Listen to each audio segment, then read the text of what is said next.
Que Dios les bendiga, mis amados hermanos y hermanas. Vamos a continuar con nuestra lectura bíblica diaria y hoy vamos a leer los capítulos 35 y 36 del libro de Números, y con ello estaremos concluyendo con este libro, el cuarto libro de la Biblia. También vamos a leer el capítulo 6 del libro de Hechos y el Salmo 112. Acompáñenme a hacer una breve oración para iniciar. Padre, gracias por tu palabra, gracias porque podemos leerla. Gracias, Señor, por la bendición que tu palabra representa para nuestra vida. Gracias, Señor, por este tiempo de lectura. Oramos en el nombre de Jesús. Amén. Números capítulo 35. Habló Jehová a Moisés en los campos de Moab, junto al Jordán, frente a Jericó, diciendo: Manda a los hijos de Israel que den a los levitas de la posesión de su heredad ciudades en que habiten. También daréis a los levitas los ejidos de esas ciudades alrededor de ellas, y tendrán ellos las ciudades para habitar, y los ejidos de ellas serán para sus animales, para sus ganados y para todas sus bestias. Y los ejidos de las ciudades que daréis a los levitas serán 1000 codos alrededor, desde el muro de la ciudad para afuera.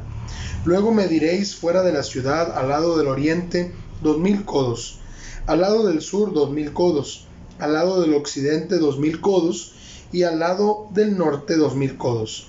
Y la ciudad estará en medio. Esto tendrán por los ejidos de las ciudades. Y de las ciudades que daréis a los levitas, 6 ciudades serán de refugio, las cuales daréis para que el homicida se refugie allá. Y además de estas, daréis 42 ciudades. Todas las ciudades que daréis a los levitas serán 48 ciudades con sus ejidos. Y en cuanto a las ciudades que diereis de la heredad de los hijos de Israel, del que tiene mucho tomaréis mucho, y del que tiene poco tomaréis poco. Cada uno dará de sus ciudades a los levitas, según la posesión que heredará. Habló Jehová a Moisés diciendo: Habla a los hijos de Israel y diles: Cuando hayáis pasado al otro lado del Jordán a la tierra de Canaán, os señalaréis ciudades. Ciudades de refugio tendréis, donde huya el homicida que hiriere a alguno de muerte sin intención. Y os serán aquellas ciudades para refugiarse del vengador, y no morirá el homicida hasta que entre en juicio delante de la congregación. De las ciudades pues que daréis, tendréis 6 ciudades de refugio. 3 ciudades daréis a este lado del Jordán, y 3 ciudades daréis en la tierra de Canaán, las cuales serán ciudades de refugio. Estas 6 ciudades serán de refugio para los hijos de Israel, y para el extranjero y el que more entre ellos, para que huya allá cualquiera que hiriere de muerte a otro sin intención. Si con instrumento de hierro lo hiriere y muriere, homicida es, el homicida morirá. Y si con piedra en la mano que pueda dar muerte lo hiriere y muriere, homicida es, el homicida morirá. Y si con instrumento de palo en la mano que pueda dar muerte lo hiriere y muriere, homicida es, el homicida morirá. El vengador de la sangre, él dará muerte al homicida. Cuando lo encontrare, él lo matará.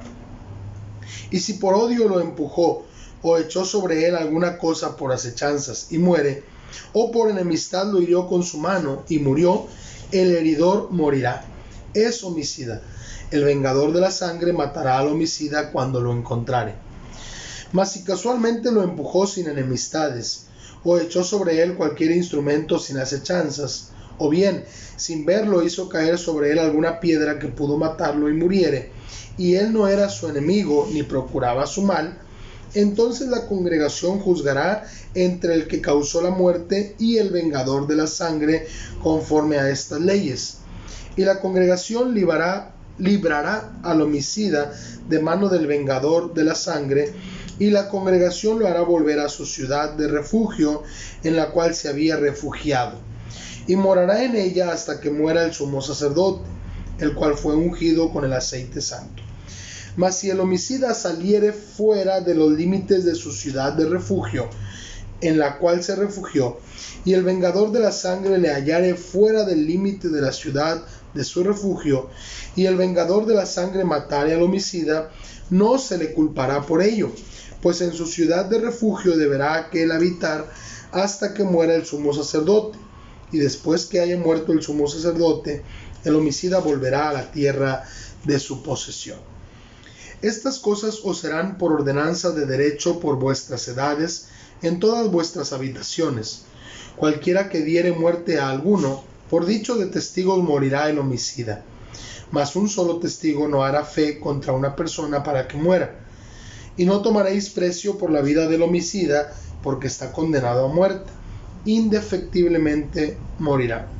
Ni tampoco tomaréis precio del que huyó a su ciudad de refugio para que vuelva a vivir en su tierra hasta que muera el sumo sacerdote. Y no contaminaréis la tierra donde estuviereis, porque esta sangre amancillará la tierra, y la tierra no será expiada de la sangre que fue derramada sobre ella, sino por la sangre del que la derramó. No contaminéis pues la tierra donde habitáis, en medio de la cual yo habito, porque yo Jehová habito en medio de los hijos de Israel. Capítulo 36. Llegaron los príncipes de los padres de la familia de Galaad, hijo de Maquir, hijo de Manasés, de las familias de los hijos de José, y hablaron delante de Moisés y de los príncipes, jefes de las casas paternas de los hijos de Israel, y dijeron: Jehová mandó a mi señor que por sorteo diese la tierra a los hijos de Israel en posesión. También ha mandado Jehová a mi señor que dé la posesión de Zelofead nuestro hermano a sus hijas. Y si ellas se casaren con algunos de los hijos de las otras tribus de los hijos de Israel, la herencia de ellas será así quitada de la herencia de nuestros padres, y será añadida a la herencia de la tribu a que se unan, y será quitada de la porción de nuestra heredad. Y cuando viniere el jubileo de los hijos de Israel, la heredad de ellas será añadida a la heredad de la tribu de sus maridos. Así la heredad de ellas será quitada de la heredad de la tribu de nuestros padres. Entonces Moisés mandó a los hijos de Israel por mandato de Jehová, diciendo: La tribu de los hijos de José habla rectamente. Esto es lo que ha mandado Jehová acerca de las hijas de Zelofead, diciendo: Cásense como a ellas les plazca, pero en la familia de la tribu de su padre se casarán, para que la heredad de los hijos de Israel no sea traspasada de tribu en tribu, porque cada uno de los hijos de Israel estará ligado a la heredad de la tribu de sus padres. Y cualquiera hija que tenga heredad en las tribus de los hijos de Israel, con alguno de la familia de la tribu de su padre se casará, para que los hijos de Israel posean cada uno la heredad de sus padres, y no ande la heredad rodando de una tribu a otra, sino que cada una de las tribus de los hijos de Israel estará ligada a su heredad. Como Jehová mandó a Moisés, así hicieron las hijas de Zelofead, y así Maala, Tirsa, Ogla, Milca y Noa, hijas de Zelofead, se casaron con hijos de sus tíos paternos. Se casaron en la familia de los hijos de Manasés, hijo de José, y la heredad de ellas quedó en la tribu de la familia de su padre. Estos son los mandamientos y los estatutos que mandó Jehová por medio de Moisés a los hijos de Israel en los campos de Moab, junto al Jordán, frente a Jericó. Así concluye el libro de Números con este relato referente al pueblo de Israel. Vamos a leer ahora en el libro de Hechos el capítulo 6. En aquellos días, como creciera el número de los discípulos, hubo murmuración de los griegos contra los hebreos, de que las viudas de aquellos eran desatendidas en la distribución diaria. Entonces los 12 convocaron a la multitud de los discípulos y dijeron: No es justo que nosotros dejemos la palabra de Dios para servir a las mesas. Buscad pues, hermanos, de entre vosotros a 7 varones de buen testimonio, llenos del Espíritu Santo y de sabiduría, a quienes encarguemos de este trabajo, y nosotros persistiremos en la oración y en el ministerio de la palabra. Agradó la propuesta a toda la multitud, y eligieron a Esteban, varón lleno de fe y del Espíritu Santo, a Felipe, a Prócoro, a Nicanor, a Timón, a Parmenas y a Nicolás, prosélito de Antioquía, a los cuales presentaron ante los apóstoles, quienes orando les impusieron las manos. Y crecía la palabra del Señor, y el número de los discípulos se multiplicaba grandemente en Jerusalén. también muchos de los sacerdotes obedecían a la fe. Y Esteban, lleno de gracia y de poder, hacía grandes prodigios y señales entre el pueblo. Entonces se levantaron unos de la sinagoga llamada de los libertos y de los de Cirene, de Alejandría, de Cilicia y de Asia, disputando con Esteban, pero no podían resistir a la sabiduría y al espíritu con que hablaba. Entonces sobornaron a unos para que dijesen que le habían oído hablar palabras blasfemas contra Moisés y contra Dios, y soliviantaron al pueblo, a los ancianos y a los escribas, y arremetiendo le arrebataron y le trajeron al concilio. Y pusieron testigos falsos que decían: este hombre no cesa de hablar palabras blasfemas contra este lugar santo y contra la ley, pues le hemos oído decir que ese Jesús de Nazaret destruirá este lugar y cambiará las costumbres que nos dio Moisés. Entonces todos los que estaban sentados en el concilio, al fijar los ojos en él, vieron su rostro como el rostro de un ángel. La iglesia está creciendo, pero llegan también las aflicciones. Vamos a leer por último el Salmo 112. Bienaventurado el hombre que teme a Jehová y en sus mandamientos se deleita en gran manera. Su descendencia será poderosa en la tierra, la generación de los rectos será bendita. Bienes y riquezas hay en su casa, y su justicia permanece para siempre.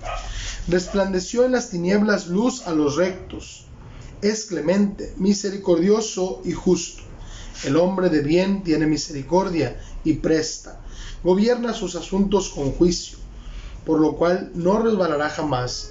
En memoria eterna será el justo. No tendrá temor de malas noticias. Su corazón está firme, confiado en Jehová. Asegurado está su corazón, no temerá, hasta que vea en sus enemigos su deseo.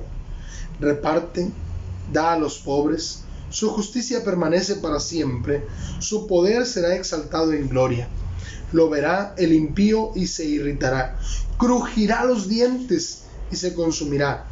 El deseo de los impíos perecerá. Gracias a Dios porque nosotros le conocemos y podemos confiar plenamente en Él. Vamos a orar. Padre, gracias porque hemos podido leer tu palabra. Gracias, Señor, porque nos das este privilegio y nos permites también, Señor, tomar decisiones que conlleven que podamos practicar lo que tu palabra nos enseña. Gracias te damos, Dios, en Cristo Jesús oramos. Amén. Que Dios les bendiga grandemente.